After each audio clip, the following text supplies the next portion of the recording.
cells in 7th grade life science. They are so tiny, and maybe, if you were lucky, you got to look at some under the microscope. But did anyone tell you why cells have to be so small? It all has to do with math. Wait, what? Math? Yes, rates, ratios, and numbers. Oh my! According to an article in New Scientist magazine, an average adult female, such as myself, has an average of 28 trillion cells. That's right, 28 trillion. The number 28 followed by 12 zeros. Whoa! An average elephant has 100 times as many cells as I do.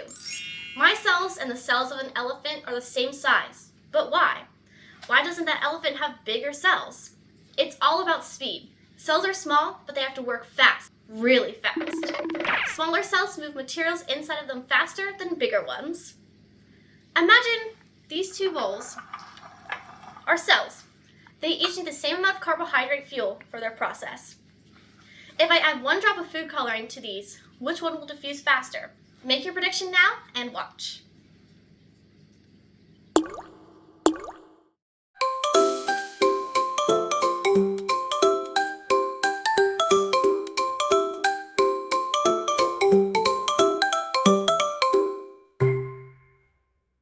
Were you right? It was the smaller one.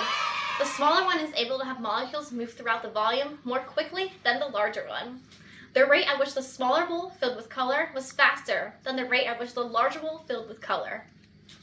Now that you understand that smaller means faster when it comes to cells, let me show you about surface area to volume ratio.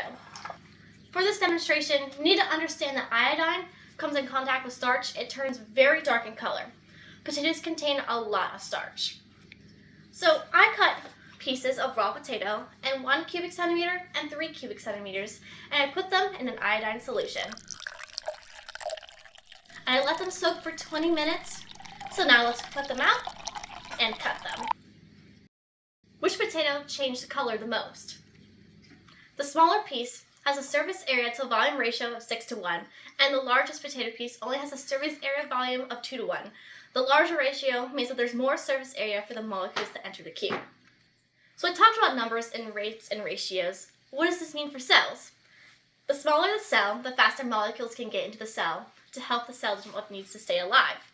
The smaller it is, the better it comes to cells. This is why cells in my body are the same size as cells in an elephant.